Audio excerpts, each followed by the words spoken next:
একমাত্র আর্টিস্ট জোভান যে আমাকে ফোন করে বলছে যে তোমার কত টাকা হলে এই করোনা পার হবে। আমি আমাদের গল্পটা বলতে চাই, আমাদের মানুষের গল্পটা বলতে চাই, মানুষের ক্রাইসিসটা তুলে ধরতে চাই। আমি কাউকে ইন্ডিকেট করতে চাই না যে তুমি এটাই করো। আমি শুধুমাত্র সমস্যাটা সামনে তুলতে চাই, যে এই সমস্যাটা কেন হয়েছে সেটি দেখাতে চাই। এবারের পর্ব আড্ডাবাজি। দর্শক, আজ আমাদের স্টুডিওতে আমরা আমন্ত্রণ জানিয়েছি একজন নাট্য নির্মাতাকে, যাকে আপনারা একজন অভিনেতা হিসেবেও চেনেন জানেন। তিনি নিকুল কুমার মণ্ডল। গেল ঈদে মাছরাঙা টেলিভিশনে প্রচারিত জনপ্রিয় নাটক অনামিকার কথা মনে আছে? সুনির্মিত এই নাটকের পরিচালক তিনি। অনামিকার প্রসঙ্গ ধরেই আজ আমরা তার সঙ্গে কথা বলবো। চলুন দর্শক, নিকুল কুমার মণ্ডলের সঙ্গে আড্ডায় ডুবতেই। কেমন আছেন? ভালো আছি, আপনি? আমিও খুব ভালো আছি, এবং প্রায় 6 বছর পর আপনাকে বিনোদন সারাদিনে পেলাম। তখন আপনি এসেছিলেন একজন অভিনেতা হিসেবে। হ্যাঁ, একদম সময় কিভাবে চলে যায়। আর আজ আপনাকে আমরা আমন্ত্রণ জানিয়েছি একজন নির্মাতা হিসেবে। তো বলুন, সময়টা কেমন কাটছে, সবকিছু মিলিয়ে কেমন যাচ্ছে? আমি ঠিকঠাক আছি, ভালোই আছি। আমার মনে হচ্ছে যে মানে পারিপার্শ্বিক যে পরিবেশ, বাংলাদেশের যে পরিবেশ, সেই পরিবেশে টিকে থাকাই যেখানে মুশকিল, সেখানে আমি কাজ করে যাচ্ছি, ভালোভাবে বেঁচে আছি। এটা অনেক বড় ব্যাপার। সত্যি আমরা সবাই আসলে ভালোভাবে বেঁচে থাকারই চেষ্টা করছি। একটু কাজের গল্পে যদি চলে আসি, মাছরাঙা টেলিভিশনের জন্য অনামিকা নাটকটি নির্মাণ করেছেন। বেশ কিছুটা সময় তো হয়ে গেল। জানতে চাই দর্শকদের কাছ থেকে কেমন রেসপন্স পাচ্ছেন, ফিডব্যাক পাচ্ছেন, কে কি বলছে? মাছরাঙা টেলিভিশনে এই কাজটি যখন আমরা আলোচনা করি, গল্পটা এমন একটি গল্প, এই গল্পটা আমরা ধরে নিয়েছিলাম যে একটা ভালো গল্প, গল্পটির দর্শক খুবই কম হবে, এরকম গল্প মানুষ কম দেখে, এরকম ধারণাই সবার ছিল। কিন্তু আমার কেন জানি মনে হচ্ছিল যে মানুষ এখন যে অস্থির সময়ের মধ্যে দিয়ে যাচ্ছে এবং চারিদিকে যে ধরনের গল্প হচ্ছে, সেখানে মানুষ একটু ভালো গল্প বলতে আমরা যেটা বুঝি, মানে মনের খোরাক মেটানো, মানে দেখে চোখের শান্তি লাগে, এরকম গল্প মানুষ পেলেই আমি খেয়াল করছি যে তারা দেখতে চায় বা এরকম গল্প খুঁজে। আমার বিশ্বাস ছিল যে এই গল্পটি মানুষ দেখবে, কিন্তু মানুষ যে এত বেশি দেখবে এইটা আবার আমি মানে বুঝি নাই, ভাবনায় আসে নাই।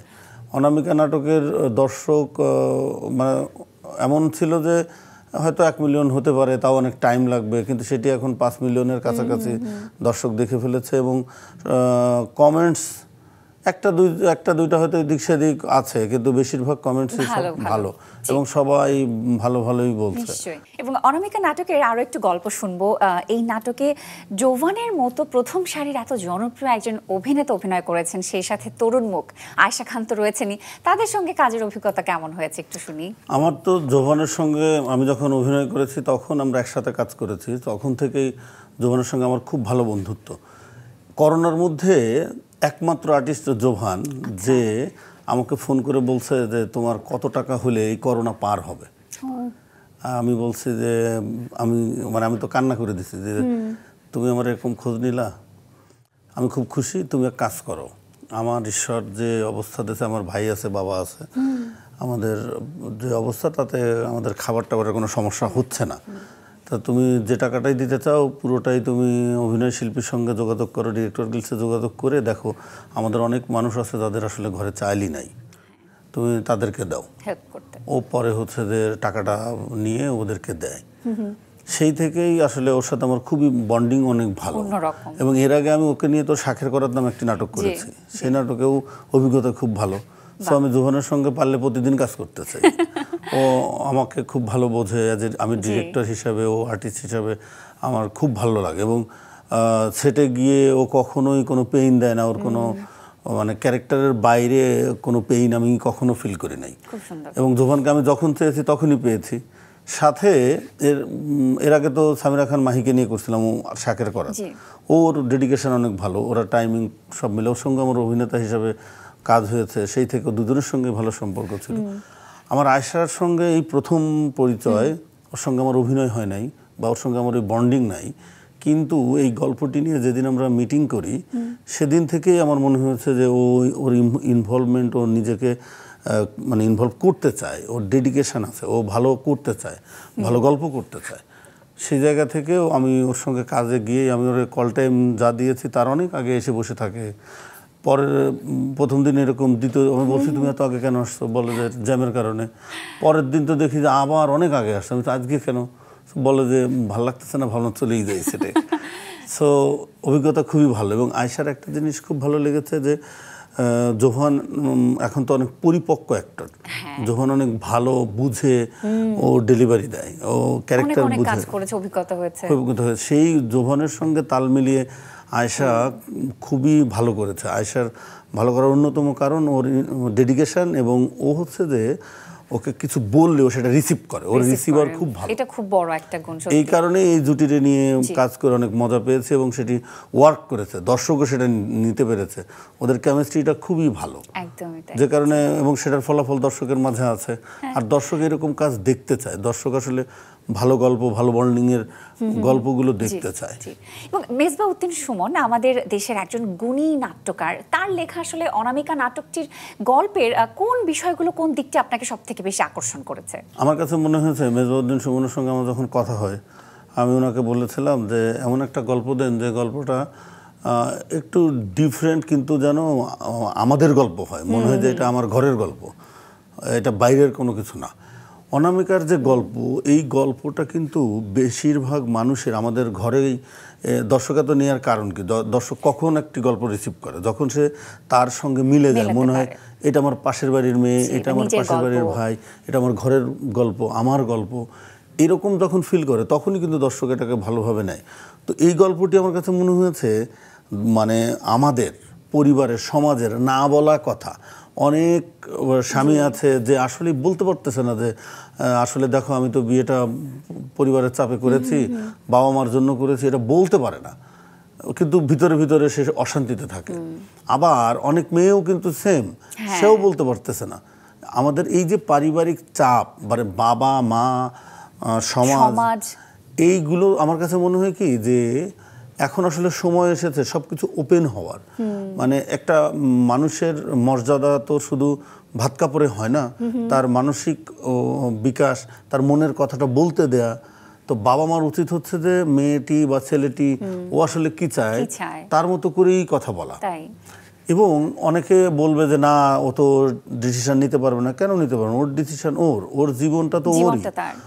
ওকে যে আপনি জোর করে দিয়ে দিবেন একটি জায়গা, ও আপনার ভয়ে একটি জায়গা বিয়েটা করবে, তারপরে তো সারা জীবন যে ঘানিটা টানবে, না পারে তখন কি হবে? আপনি আসলে ভালো থাকতে পারবেই না, এটাই স্বাভাবিক। যদি কেউ থাকে সেটা খুবই রেয়ার কেস। আর যদি কেউ তার পছন্দের মানুষের সঙ্গে জীবন পার করে, বেশিরভাগ ক্ষেত্রে ভালো থাকবে। একটা দুইটা কেস আছে যে এদিক সেদিক হতে পারে, ভালো মন্দ সব দিকেই আছে। আর একটা বিষয় হচ্ছে যে ডিসিশন নিতে দিতে হয়, ছেড়ে দিতে হয়। আমাদের সমাজ ব্যবস্থায় বাবা মা যে গার্জিয়ানশিপ তাদের আছে, তারা না এটা ছাড়তে চায় না মরার আগের দিন পর্যন্ত। সে সন্তানের কথা শুনতে চায় না, তার নাতি বড় হয়ে গেছে, নাতির কথাও শুনতে চায় না। এটা কিন্তু আমার কাছে মনে হয় এইটাই বাধা। তো এই যে আপনার প্রেশার, এই প্রেশারে কি কি ঘটতে পারে, কি কি হতে পারে, সেই বিষয়টি অনামিকাতে আমরা ফুটিয়ে তোলার চেষ্টা করছি, আমরা দেখেছি। সেজন্যই ভালো লাগছে। মাছরাঙা টেলিভিশন সম্প্রতি 14 বছর পূর্ণ করে 15 বছরে পা রেখেছে। আপনার কি মনে হয় দর্শক কেন মাছরাঙা টেলিভিশনকে ভালোবাসে এতটা? আমার কাছে মনে হয়েছে যে মাছরাঙা টেলিভিশনের একটা জিনিস খুবই চোখে পড়ার মতো, সেটা হচ্ছে ধৈর্য। একটি ভালো পথ, একটি লক্ষ্যে পৌঁছানোর জন্য তিল তিল তিল তিল করে যে আগানো, ধৈর্য ধরে যে নিজের লক্ষ্যে পৌঁছানো, সেই জায়গাতে মাছরাঙা অনন্য। মাছরাঙা ধৈর্য ধরে সে সব সময়, আমার কাছে মনে হয়েছে মানুষের গল্প, আমাদের গল্প, বাঙালির গল্প, এই যে বাঙালিয়ান ঐতিহ্য সংস্কৃতি, এইটা নিয়েই তারা আছে এবং এইটাই তারা চর্চা করে যাচ্ছে। এই গল্পগুলোই তারা বলতে চাচ্ছে, বলে যাচ্ছে। অন্যরা কিন্তু অনেক বেশি অ্যাডভান্স হয়ে গেছে বিভিন্ন ধরনের আংকি ফাঙ্কি ফাতরামি করে, কিন্তু মাছরাঙা কখনো ফাতরামির মধ্যে যায় নাই। আমার আরিফ ভাইয়ের সঙ্গে যত কথা হয়, যেহেতু আমরা যারা নাটক করি, অভিনয় করি, ডিরেকশন দিই, সবাই বেশিরভাগ ক্ষেত্রে আরিফ ভাইকেই আমাদের ফলো করতে হয়, তার সঙ্গে আমাদের গল্প শেয়ার করতে হয়। উনি সবসময় আমাদেরকে বলেন যে আমরা এরকম হাইপ চাই না, আমরা এইরকম দরকার নেই, আমাদের ভালো, মানে আমাদের গল্প আমাদের গল্প বলতে চাই। এই যে আমাদের গল্প বলাটা, সেটার সফলতা মাছরাঙা এই 14 বছর পরে হলেও সে আমার কাছে মনে হয়েছে ব্যাপকভাবে সফল। কেন? অন্যান্য টেলিভিশনও যে মাছরাঙার চেয়ে অনেক হয়তো আগানো ছিল, কিন্তু তারা এখন দেখেন আস্তে আস্তে আস্তে আস্তে কিন্তু স্তিমিত। কিন্তু মাছরাঙার স্ট্রেংথ কিন্তু আগের চেয়ে, শক্তি আগের চেয়ে আরো বাড়ছে, কারণ সে তার ঐতিহ্য ধরে রাখছে। আপনি আপনার ঐতিহ্য ধরে রাখলে আপনি আজ হোক কাল হোক আপনার মানে মাজা সোজা থাকবে, মেরুদণ্ড সোজা থাকবে। সো ওই জায়গাটা আপনার আছে। এখন হচ্ছে যে আপনি আপনাকে আরো বিস্তৃত করতে পারবেন, কারণ এখন প্রুভড যে আমি আমার ঐতিহ্য ধরে রেখেই আমি বাঁচতে পারি, চলতে পারি, হাঁটতে পারি, দাঁড়াতে পারি। তো 14 বছর মানে তো এটা কি বলবো, কৈশোর। তো এই কৈশোরে সে তো তার ঐতিহ্য ধরে রাখছে, তার মূল্যবোধ অনেক ভালো। সো মূল্যবোধ আছে, সে তার অভিজ্ঞতাও ভালো, আবার ফলাফল ভালো, সে তার লক্ষ্যে এখন আরো গতি নিয়ে আগাবে, সেটা আরো ভালো হবে। এবং আপনি আপনার প্রথম নাটক নির্মাণ করেছিলেন প্রেম, কবিতা, দর্শনকে এক করে। তার মানে কি আসলে রোমান্টিক জনরার কাজই আপনার স্বাচ্ছন্দ্যের জায়গা? আমার স্বাচ্ছন্দ্যের জায়গা আসলে রোমান্টিকই বলতে পারেন, কিন্তু আমি বলতে চাই যে এত স্পেসিফিক না। আমি আমাদের গল্পটা বলতে চাই, আমাদের মানুষের গল্পটা বলতে চাই, মানুষের ক্রাইসিসটা তুলে ধরতে চাই। আমি কাউকে ইন্ডিকেট করতে চাই না যে তুমি এটাই করো। আমি শুধুমাত্র সমস্যাটা সামনে তুলতে চাই, যে এই সমস্যাটা কেন হয়েছে সেটি দেখাতে চাই। এই কেন হয়েছে সে কারণটি যদি আমি দেখাতে পারি, তাহলে যদি একজন লোকও ওখান থেকে তার পাটা পিছনে নেয়, মানে সেই কারণটি থেকে নিজেকে বিরত রাখে, তাহলে আমি সফল। আমার কাছে এটা মনে হয়। আমার প্রত্যেকটা গল্পই আমি চেষ্টা করেছি কোনো না কোনো সামাজিক মেসেজ দিতে, বার্তা দিতে সবসময়। একদম প্রথম থেকে আমি নুরুলের শেষের কবিতা করেছি, সেখানেও সেই গল্পে আমি একটু আসতে চাই। এবং আপনার পরিচালিত প্রথম নাটক নুরুলের শেষের কবিতাতে অভিনয় করেছিলেন ইমতিয়াজ বর্ষণ এবং প্রিয় অভিনেত্রী নাজিয়া হক অর্ষা। প্রথম নাটক নির্মাণের ক্ষেত্রে আসলে শিল্পীদের কাছ থেকে আপনি কতটা সাপোর্ট পেয়েছিলেন, সেই গল্প শুনবো। আমি এই তো সেদিনও আমার অর্ষার সঙ্গে দেখা হয়েছে, তা আমি ওকে বলছি চল আমরা আবার একটা কাজ করি। ও আমার খুব ঘনিষ্ঠ বন্ধু, আমার পারিবারিক বন্ধু। আমার সামহাও আমি মেবি লাকি, এই শহরে আমার 14 গোষ্ঠীর কেউ নাই, মানে আমি বলতে পারি 14 প্রজন্ম না, আরও 200 প্রজন্ম ঘাটলেও কেউ নাই। আমি একা এই শহরে এসেছিলাম, কিন্তু এত বন্ধু পেয়েছি, এত শুভাকাঙ্ক্ষী পেয়েছি, বড় ভাই পেয়েছি, সবাই আমাকে সাপোর্ট দিয়ে দিয়ে আজকে আমি এই জায়গায় এসেছি। এই জায়গাটা হয়তো অন্যের কাছে কিছুই না, কিন্তু আমি একজন, আমার বাবা কৃষক, সেই কৃষক ফ্যামিলি থেকে উঠে আসা মানুষ আমি, আমার জন্য এটা বিরাট বড় পাওয়া।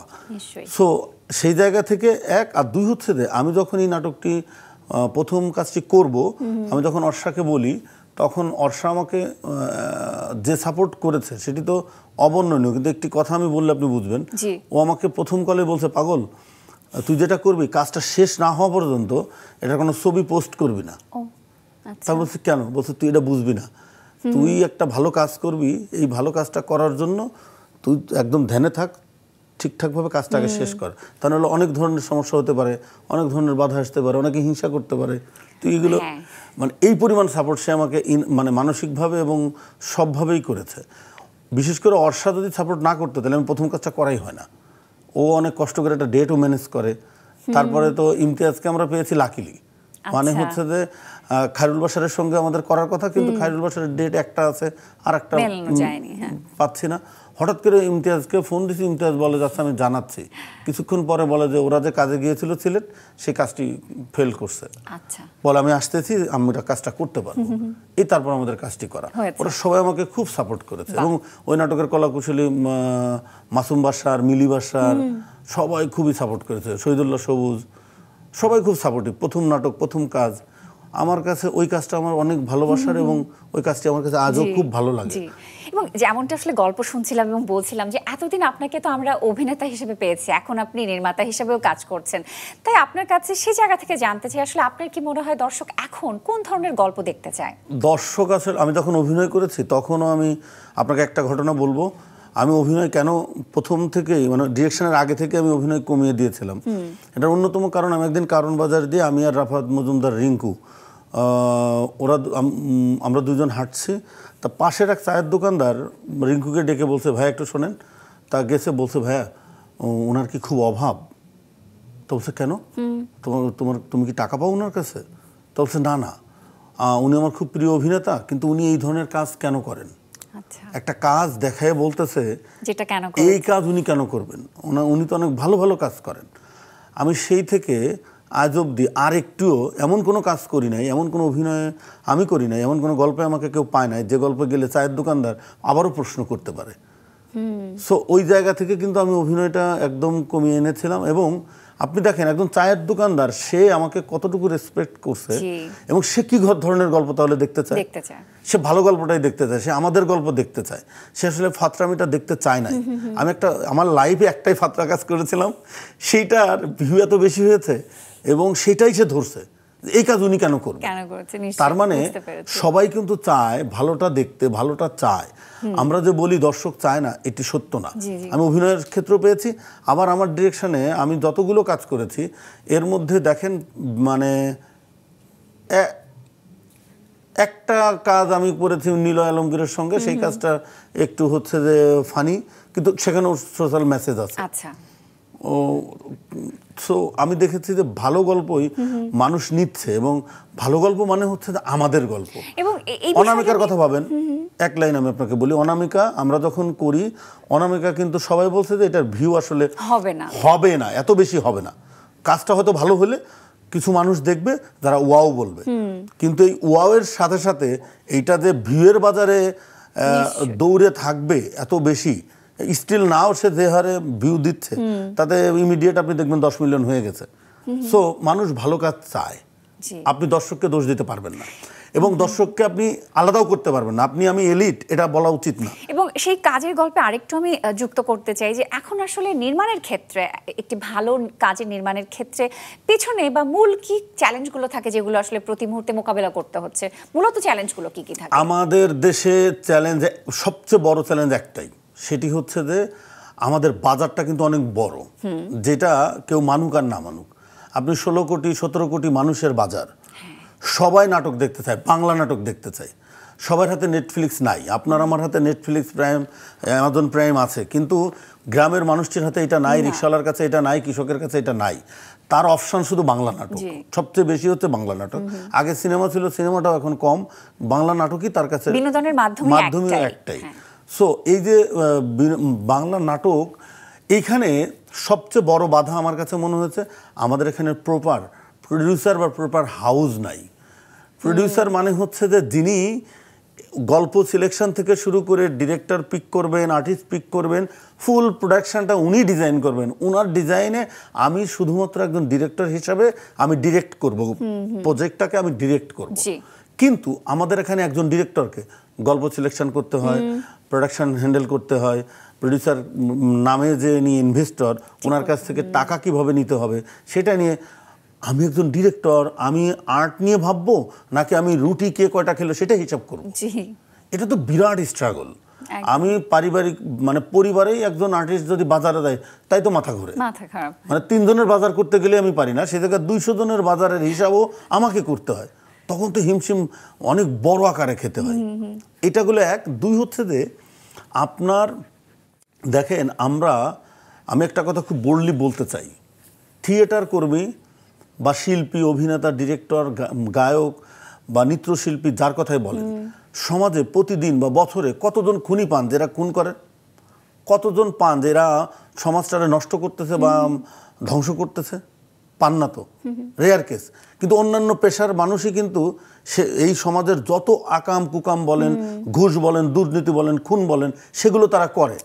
অথচ শিল্প মাধ্যমের মানুষদেরকে সমাজ বলে কি এরা নষ্ট, এদেরকে দিয়ে হবে না, এরা সমাজ নষ্ট করতেছে, এরা পরিবারে অবাঞ্ছিত। আমার পরিবার আমার মনে করে যে একটা ভালো ছেলে সে নষ্ট হয়ে গেছে, আপনার পরিবার তা মনে করে, আরেকজনের পরিবার তা মনে করে। সামাজিকভাবে এই যে আমাদেরকে আলাদা করে রাখা, এটিও সবচেয়ে বড় বাধা। এই কারণে কি হচ্ছে জানেন, ইদানিং আপনি রাস্তায় শুটিং করতে যাবেন, দেখবেন যে পাত্তা দিচ্ছে না, মানে শটটা নিবেন, কোথায় পিছনে দাঁড়িয়ে আছে, ও কিন্তু চলে যাচ্ছিল, দাঁড়িয়ে আছে, সরতে চায় না। মানে এই যে আমাদেরকে ছোট করে দেখা বিষয়টা আসলে এবং এটার জন্য আমার কাছে মনে হচ্ছে আমরা নিজেরা অনেক বড় দায়ী। কেন জানেন? কারণ আমরা না, আমাদেরকে আমরা বলতেছি না, আমাদের হাতে তো মাধ্যম, প্রচার মাধ্যম তো আমাদের হাতে, ক্যামেরা আমাদের, নিউজ পেপার আমাদের, অনলাইন আমাদের, তা আমরা কেন বলি না এগুলো? আমাদেরকে আসলে বলতে হবে, যেহেতু সমাজের সবচেয়ে বড় শক্তি তো আমরা, সমাজের সবচেয়ে অন্যায়টার প্রতিবাদ আমরা করব, সেটাই করি। আমরা করব না, আমরা করি, আরো বেশি করে করতে হবে। আমাদের জন্মই তো হয়েছে শিল্পের জন্ম, শিল্পীর জন্মই তো সমাজের অনাচার অবিচার নিয়ে কথা বলার জন্য, তা আমি সমাজের যার ক্ষতি যার কোথায় জায়গা করলাম? থেকে বলতে হবে। এই গল্পগুলোতে আবারও ফিরে আসবো, একটু যদি আসলে আপনার আরেকটা পরিচয় নিয়ে, অন্য একটা পরিচয় নিয়ে গল্প শুনতে চাই। আপনার লেখা একটি বইয়ের কথা আমি জানি কিছু বছর আগেই প্রকাশিত হয়েছে ফানুস নামে, সেটা নিয়ে একটু শুনবো এবং বই প্রকাশের পর আসলে পাঠকদের থেকে কেমন রেসপন্স পেয়েছিলেন? ফানুস যে গল্প, এই মানে আমি প্রথম বই প্রকাশ করব এটা নিয়ে নিজের বন্ধু বান্ধব এই মহলে তো থিয়েটার মহলে এক ধরনের উত্তেজনা ছিলই, সাথে আমার যারা অভিনয়ের দর্শক তারাও এই বইটা প্রচুর পরিমাণে বইটা বিক্রি হয় এবং তারা সবাই কালেক্ট করে। আপনি রকমারিতে হিউজ অর্ডার হয়, সেখান থেকে তারা বইগুলো কালেক্ট করে এবং রিভিউ অসম্ভব ভালো ফানুসের। ফানুসের পরে কিন্তু আমার আরেকটা বই বিক্রি হয়। আমার বয়স যখন 38, আমি একটি কবিতার বই বের করি, বইয়ের নামই হচ্ছে 38 আমি কেন মরি না। আচ্ছা, ওই বইটিও হচ্ছে মানুষ মানে যারাই গ্রহণ করেছে বা পড়েছে সবাই ভালো বলেছে, কিন্তু আমার কাছে একটা জিনিস মনে হয়েছে যে আমি কেন এরপর আরো বই বের করতে পারতাম। আমার আরো অনেকগুলো পাণ্ডুলিপি লেখা আছে। আমার কাছে মনে হয়েছে একটি বই লেখা মানে আমার কাছে মনে হয় কলিজা ছিঁড়ে ছিঁড়ে ভেতরের কথাগুলো মানে কাগজের উপর টুকে টুকে দেয়া। এখন সেইটা যখন আমি দেখি যে ওইটার জন্য না, মার্কেটিংয়ের জন্য আলাদা এফোর্ট দিতে বলে প্রকাশক, বলে যে আপনি এটা করেন, সেটা করেন, ওটা করেন, এইটা সামহাও আমি হজম করতে পারি নাই। সেটাও তো আপনার ভাবনার বিষয় আসলে না, যেমনটা যে নির্মাণের ক্ষেত্রে আপনি বলছিলেন এটা ভয়ানক স্ট্রাগল।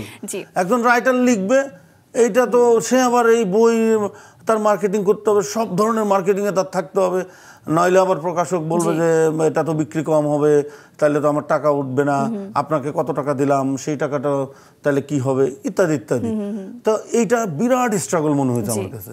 সো এই কারণে আমি একটু ইস্তফা নিয়েছি, যে মনে হয়েছে আমি আরেকটু বড় হই, যখন আমার নামের উপরই আমার কিছু না বললেই মানুষ আমার বই খুঁজবে, পড়বে আবার আরো বেশি, তখন আবার লিখবেন। এবং একজন অভিনেতা নিকুল কুমার মণ্ডল, তিনি আসলে ছোট পর্দা বড় পর্দা সব মাধ্যমেই কাজ করেছেন। যদি একটু আমি আসলে পেশাদারিত্বের জায়গায় আসি বা পারিশ্রমিকের বিষয়টা নিয়ে জানতে চাই, যে আপনি কোন মাধ্যমে কাজ করতে গিয়ে আসলে যথার্থ সম্মানিটা পেয়েছেন? আমার কাছে মনে হয়েছে মাধ্যম ফ্যাক্ট না, ফ্যাক্ট হচ্ছে মানুষটা। আমি জীবনের প্রথম যখন অভিনয় করি বা প্রথম দিককার অভিনয় আমি প্রথম শুরু করি, আমি আপনাকে ছোট্ট করে একটা কথা বলি, আমি সব জায়গায় এটা বলতে আমার ভালো লাগে, অপ্রাসঙ্গিক মনে হলেও এটা আমার জন্য প্রাসঙ্গিক। সেটা হচ্ছে আমি শিল্প মাধ্যম বা এই শিল্পের কাজ যে একাডেমিক্যালি করা যায়, সেটি আমাকে প্রথম বলে শাহিন রাজা রাসেল নাম আমার একটা বন্ধু, সে শিল্পকলার সহকারী পরিচালক। তার মাধ্যমে আমি পাই দীপক গোস্বামী সুমনকে, উনি অসাধারণ আবৃত্তিকার এবং অভিনেতা। আমি ওনার হাত ধরে ঢাকা শহরে থিয়েটার শুরু করি, ওনার মাধ্যমে আমি পাই তানভীর হোসেন প্রবালকে এই মিডিয়াতে কাজ করার জন্য। তো এই যে ওনাদের দিয়ে শুরু, আমি প্রথম দিকেই তানভীর হোসেন প্রবালের কাছ থেকে আবার পাই মেজবাহুর রহমান সুমনকে। আমি ওই সময় দেখেছি মেজবাহুর রহমান সুমন আমাকে ছোট্ট একটু কাজ করেছে, উনি এমন একটা পেমেন্ট আমাকে করেছেন আমি নিজেই অবাক হয়ে গেছি। আচ্ছা, কিন্তু অন্যরা আমাকে তখন 1000 2000 টাকা দেয়, নাও দেয়। আমি তো তখন স্ট্রাগলার, আমার স্বপ্ন আমি মিডিয়াতে কাজ করবো, অভিনেতা হিসাবে দাঁড়াবো, দেখুন তাদের কিছু বলি না। কিন্তু আমি নিজে অবাক হয়েছি যখন মেজবাহুর সুমন আমাকে পে করছেন, এবং তার স্মার্ট পেমেন্ট। এবং শিবকুমার শীল ওনার একটা কাজ করেছে, উনি অনেক দারুণ পেমেন্ট করেছেন। নুরুল আলম আতিক উনি আমাকে দারুণ পেমেন্ট করেছেন। আচ্ছা, এবার আসি সিনেমাতে আমি যখন কাজ করেছি তখন আমাকে ভালো পেমেন্ট করেছে দীপঙ্কর দীপন, তখন আমাকে তুলনামূলক ভালো পেমেন্ট করেছেন গোলাম সোহরাব দদুল, আবার অন্য অভিজ্ঞতা ভালো না। আবার আসি বিজ্ঞাপনে সাবিন ভাই নামে একজন আছেন ডিরেক্টর, ওনার সঙ্গে যত কাজ করেছি ওনার পেমেন্ট এত স্বচ্ছ এবং এত ভালো, মানে অন্যরা যদি আমাকে 2 টাকা দেয় উনি দেখি আমাকে 10 টাকা দেয়। আমি কি রে ভাই, আমি নিজেই অবাক।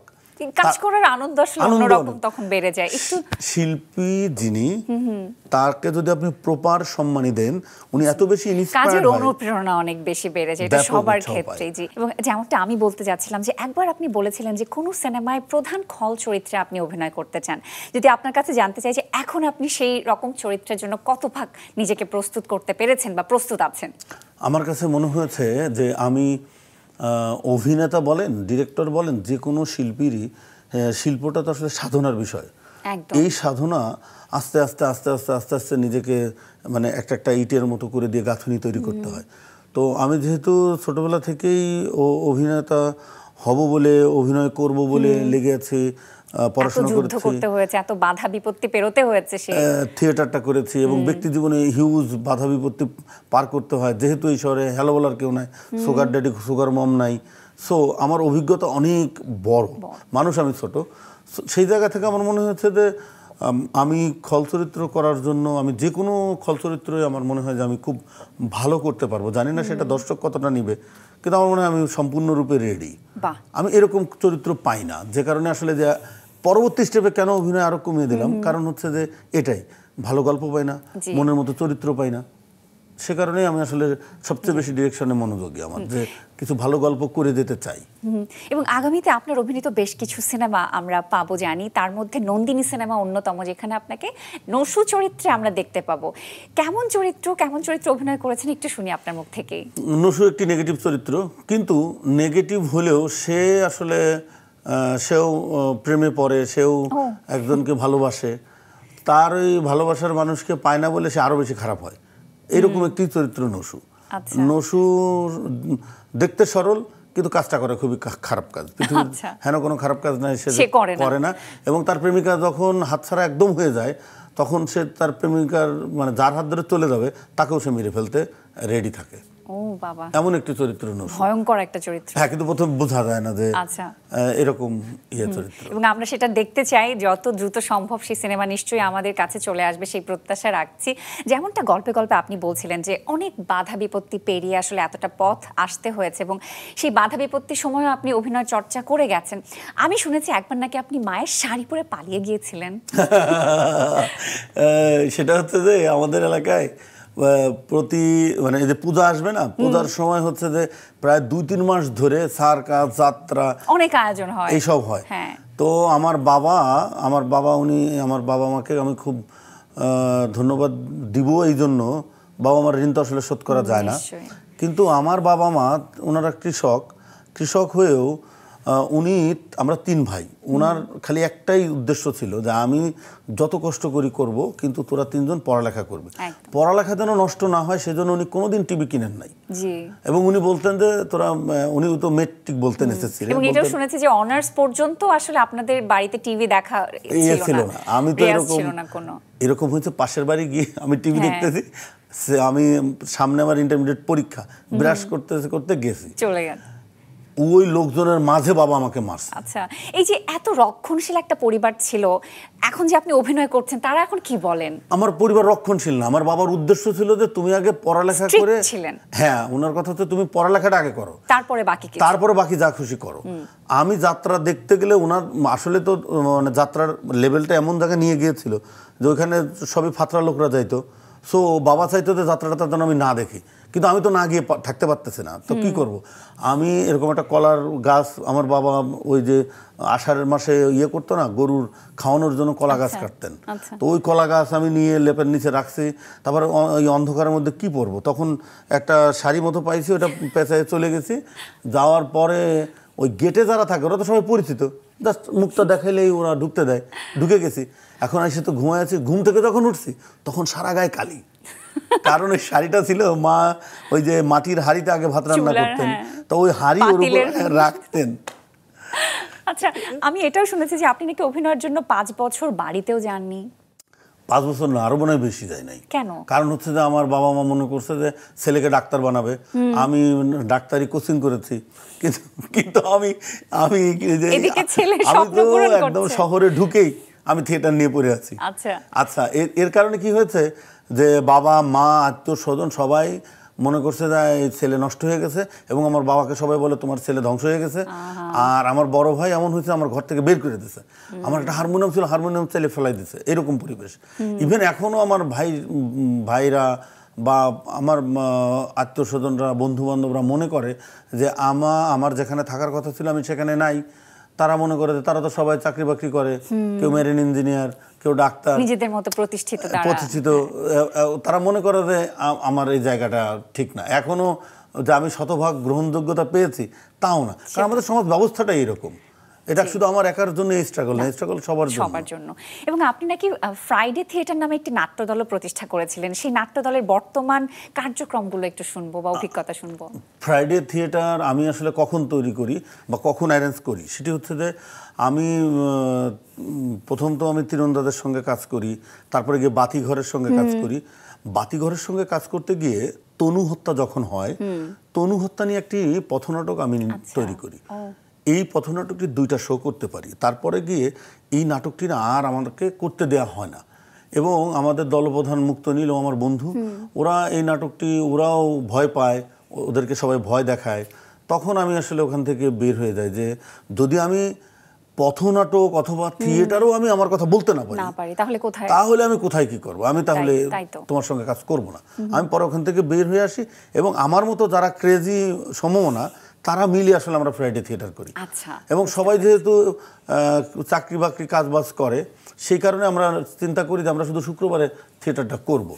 সাথে এর নাম কেন ফ্রাইডে থিয়েটার দিয়েছি, গ্রেটা থুনবার্গের পরিবেশ আন্দোলন ও যে করে না, ও আমি মূলত গ্রেটা থুনবার্গের দ্বারা ইন্সপায়ার্ড হয়ে নামটি দিয়েছিলাম ফ্রাইডে থিয়েটার। ফ্রাইডে থিয়েটারের কাজ আমরা রেগুলার করে যাচ্ছিলাম, কিন্তু এখন একটু স্তীমিত, কারণ আমাদের ফ্রাইডে থিয়েটারের যে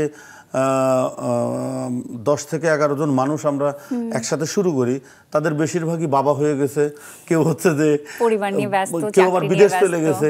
এই কারণে একটু কাজটা স্থবির হয়ে আছে। আমি মানে ইমিডিয়েট আমরা অলরেডি প্ল্যানিংয়ে আছি, আমরা নতুন সদস্য নিয়ে আমরা আবার মানে মঞ্চনাটকের কাজ শুরু করব। বাহ, নিশ্চয়ই। এবং এতক্ষণ আপনার অভিনয়ের গল্প শুনছিলাম, নির্মাণের গল্প শুনছিলাম, এবার আপনাকে ঝটপট কিছু প্রশ্ন করব, চটপট উত্তর দিতে হবে। আপনার অভিনীত সেরা 3টি চরিত্রের নাম বলুন।